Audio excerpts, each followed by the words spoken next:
All right, ready to really get into it. We're going deep on how to get better at speaking English. Specifically, we're looking at this online resource. It's called Speaking Rules for English Speaking. It's aimed at, people learning English as a second language, but honestly, I think there's good stuff here for everyone. The thing is, this isn't your typical memorize all the grammar type of advice. Yeah, it kind of flips the script, Instead of aiming for textbook perfection, it's more about, how do you actually communicate in real life? Totally. Yeah. And one rule that really jumped out at me was, get this, don't stress too much about grammar. Which, on the surface, sounds kind of crazy, right? How can that be good advice for someone trying to learn a language? It seems counterintuitive, for sure. But honestly, think about how many native English speakers could actually explain all the, nitty-gritty grammar rules. Probably not that many. But they speak just fine every day. Okay, so maybe you don't need to be a grammar expert to be fluent. But surely grammar still matters, especially if you're just starting out learning English. Oh, absolutely. Grammar is like the backbone of the language. It gives it structure. But the source here is making a distinction between, knowing grammar academically versus actually using it. They're saying that if your goal is to speak fluently, focusing on real-world usage, how people actually talk, is going to be more effective than, just mastering grammar rules from a textbook. So it's not about ignoring grammar altogether. It's more about, shifting your priorities. Exactly. It's about finding that balance. You want to understand how the language works, but your main focus should be on using it naturally and, spontaneously. Makes sense. And this kind of leads into the second rule, which is all about the power of phrases. Yeah. They make this analogy. It's like knowing a lot of words but no phrases is like having all the ingredients but no recipe. Right. What do they mean by that? Oh, that's such a good analogy because you could have a huge vocabulary, but if you don't know how to put those words together into meaningful chunks, your speech is going to sound kind of robotic. Phrases are like these ready-made units of meaning that native speakers use all the time without even thinking about it. And they're really big on not translating from your native language when you're learning these phrases. Why is that so important? Translating directly can lead to all sorts of weird grammar mistakes and awkward phrasing. Each language has its own way of doing things, its own idioms and sentence structures. Trying to force your native language's patterns onto English is just going to hold you back. So for those listening who are learning English, how can they start using this phrase-first approach in their own learning?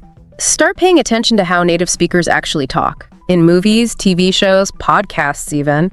Listen for those common phrases and then try using them yourself. It's about building a mental library of expressions, not just memorizing individual words. Yeah, it's like learning the language in chunks, not just word by word. That makes a lot of sense. Which actually ties in nicely with the next rule, which is about the importance of actually speaking the language.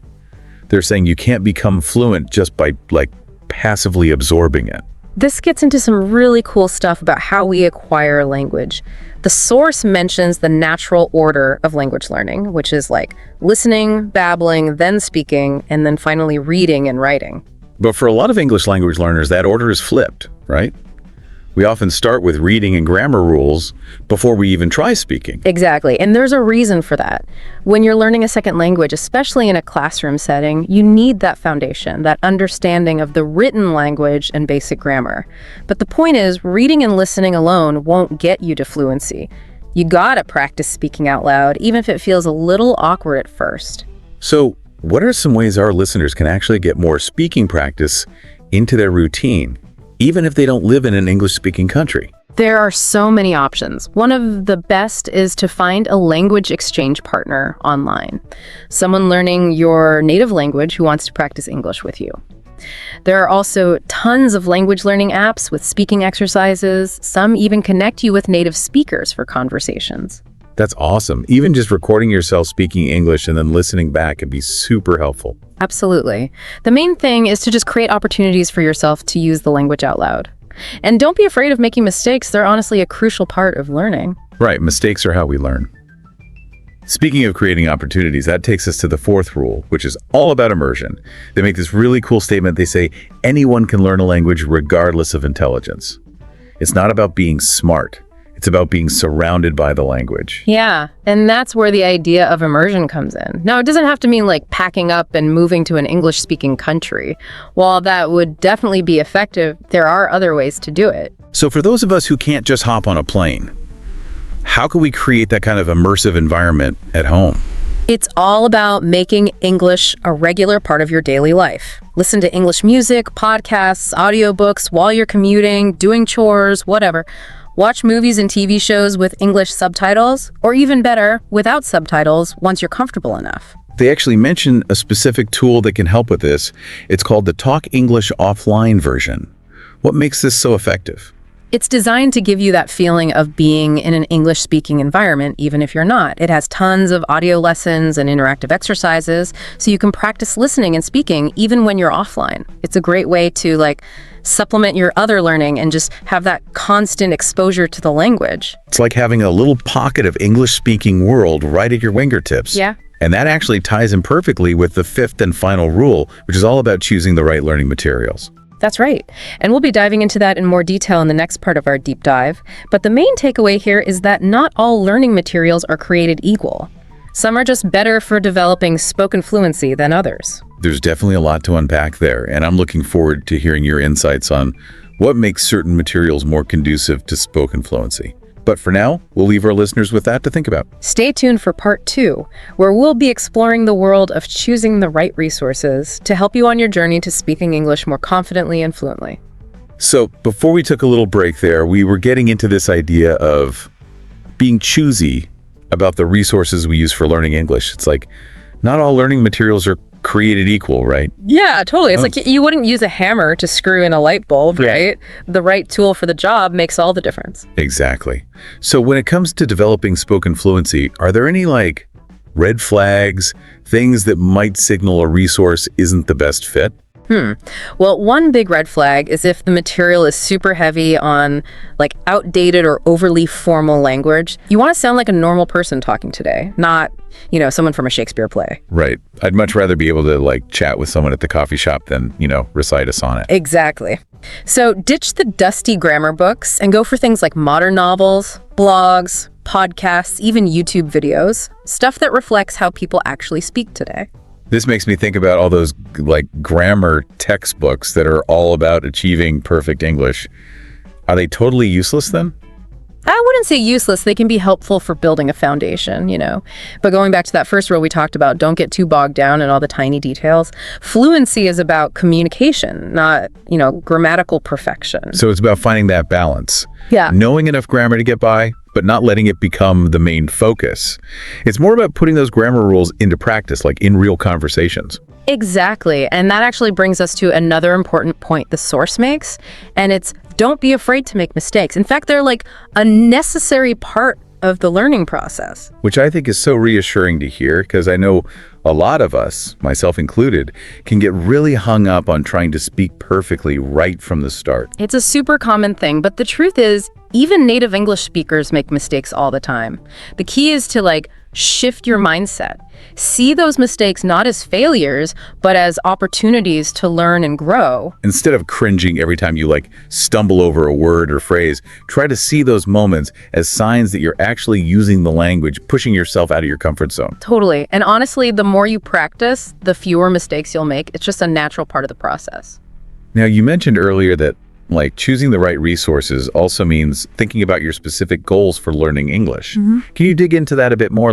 How does what we want to achieve with the language actually affect the types of materials we should be using? Let's say you're learning English because you want to travel the world and have conversations with people from different cultures.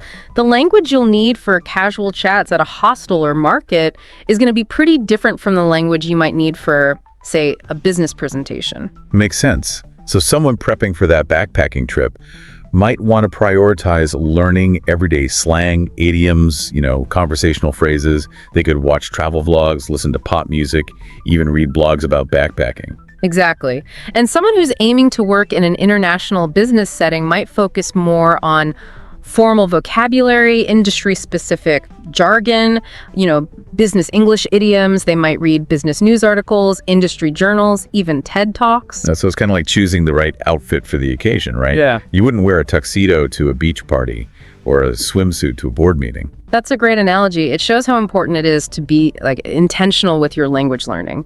Think about the specific situations where you'll be using English, and then choose materials that match those situations. Now, one thing that I know a lot of language learners worry about, but the source doesn't really address is accents. Should we be, striving for a native-like accent? That's a great question, and honestly, it's a bit of a controversial topic. Some people believe that having a native-like accent is crucial for fluency, while others argue that clear communication is more important than, losing your accent entirely. Is there, a right or wrong answer here? I don't think so. It really comes down to personal preference and what your goals are. If having a specific accent is important to you, then by all means, go for it. But if your main goal is to just be understood and communicate effectively, then focus on speaking clearly and confidently, even if you have an accent. I think that's really freeing. Yeah. It takes the pressure off trying to sound exactly like a native speaker and lets you, embrace the uniqueness of your own voice. Yeah, for sure. Remember, the ultimate goal of learning a language is connection and communication, and that can be achieved with all sorts of different accents and speaking styles. Okay, so we've talked about letting go of the grammar obsession, embracing phrases, practicing speaking out loud, immersing ourselves in the language, and choosing the right materials. These 5 rules really do offer a fresh perspective on how to approach learning spoken English. Definitely. And I think they highlight this really important truth. Fluency isn't about perfection. It's about confidence, clarity, and being able to connect with other people through language. I love that. And it goes back to that initial point that kind of blew my mind. Don't study grammar too much. If fluency is the goal, maybe we need to loosen our grip on the technicalities and focus more on actually using the language in a way that feels natural and, fun. Couldn't agree more. That's a message that I think all language learners, no matter their level or goals, can benefit from. Before we wrap up this part of our deep dive, I want to circle back to that question that the source kind of sparked for me. If fluency is the goal, how much should we really worry about making mistakes along the way? That's a great question to ponder, and ultimately, it's something each listener will have to answer for themselves. But it's a good reminder that learning a language is a journey, not a destination. And like any journey, it's gonna have bumps along the way. The important thing is to embrace the process, learn from those mistakes, and keep moving forward. Don't let the fear of messing up hold you back. Embrace those stumbles, celebrate those small victories, and remember that fluency isn't about being perfect. It's about using language to connect with the world around you. But more on that in the final part of our deep dive. So, thinking more about this whole thing with making mistakes, it makes me realize there's another really important ingredient for fluency. Oh yeah, what's that? I think it's confidence. You can have all the vocabulary and the perfect grammar and tons of phrases, but if you're not confident actually using them, it's kind of like, I don't know, having a fancy sports car but being too scared to drive it. Totally. It's like all that potential is just going to waste. And I think that fear of making mistakes is a huge part of what holds people back from feeling confident. Yeah, it's almost like this vicious cycle. The more we worry about speaking perfectly, the more self-conscious we get. Yeah. And then we end up not speaking at all. Right, because then you're so focused on yourself, you're not really communicating anymore. It's like maybe by giving ourselves permission to mess up, we actually free ourselves to, actually learn and get better. I think so. Think about how kids learn their first language. They make tons of mistakes, but they just keep going, experimenting, trying new things. But then somewhere along the line, a lot of us lose that when it comes to learning a second language. It's true. We start thinking of mistakes as failures instead of just, a natural part of learning. Yeah, it's like mistakes are data. They tell you what you need to work on. So instead of beating yourself up over them, try to see them as helpful feedback. It means you're challenging yourself, which is a good thing. I like that. Okay, so if we want to build that confidence, especially when we're still, figuring the language out, where do we even start? Well, one thing that can really help is to shift your focus away from yourself and onto the message you're trying to get across.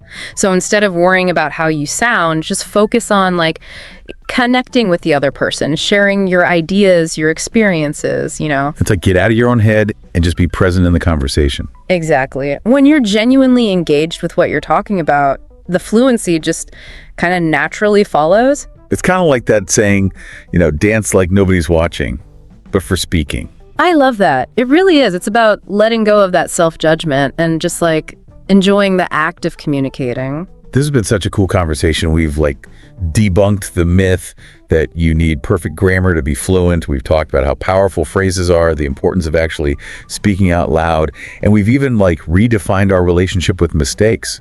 Right. It's about looking at the whole process differently. And ultimately, it's about understanding that confidence is what really unlocks our potential as speakers. Some of these rules might seem a little backwards at first, but that's what makes them so powerful. They help you break free from those old habits of language learning. Totally. And it all comes back to that question we keep talking about.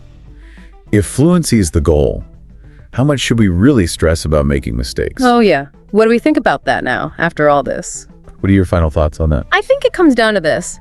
Embrace the journey, with all its messiness. Mistakes aren't the enemy of fluency. They're our teachers. They help us grow. They make us more confident communicators. Well said. So, to everyone listening, keep those 5 unconventional rules in mind. Enjoy the process, learn from your mistakes, and most importantly, believe in yourself. And don't forget to actually use the language. Yes, that's the whole point. Keep exploring, keep experimenting, and keep those conversations going. And that's it for this deep dive. See you next time.